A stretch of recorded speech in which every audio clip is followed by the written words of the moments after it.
नमस्कार, हम डिम्पल मिश्रा स्वागत करता निरोड़ा सबके अपना चैनल पे। आज हम आप सब खातिर लेके आए बने अच्छा सा प्यारा सा झूमर गीत। आप सब ये गीत सुनिए और ये गीत के आनंद उठाएं। और अगर ये गीत पसंद आए तो लाइक सब्सक्राइब शेयर करें और कमेंट करके बताएं कि ये गीत आप सबके कैसा लागल हो। उजर उजर रसगुल्ला रसदार राजा जी, उजर उजर रसगुल्ला रसदार राजा जी, काहे ले अइला लहाना उधार राजा जी, काहे ले अइला लहाना उधार राजा जी।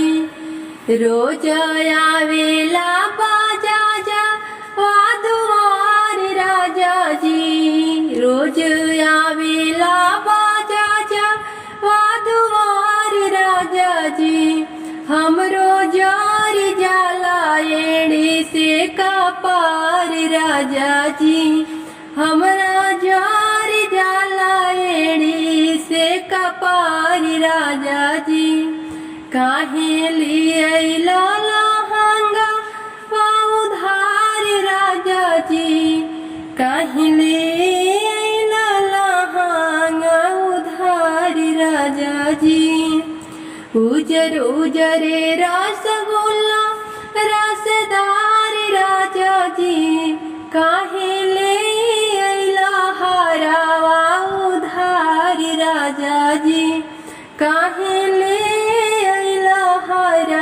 वा उधार राजा जी। रोज आवेला सोनारा वा दुआर राजा जी, रोज आवेला सोनारा वा दुआर राजा जी, हमर जोर जाला एड़ी से कपार राजा जी, हमर जोर जाला एड़ी से कपार राजा जी।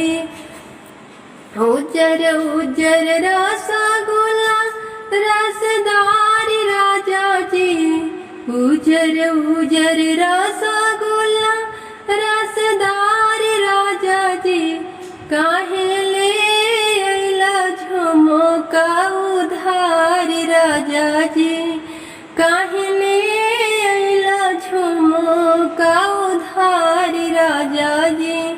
रोज आवेला सोनारा वा दुआर राजा जी, रोज आवेला सोनारा वा दुआर राजा जी, हमर जोर जाला एड़ी से कपार राजा जी,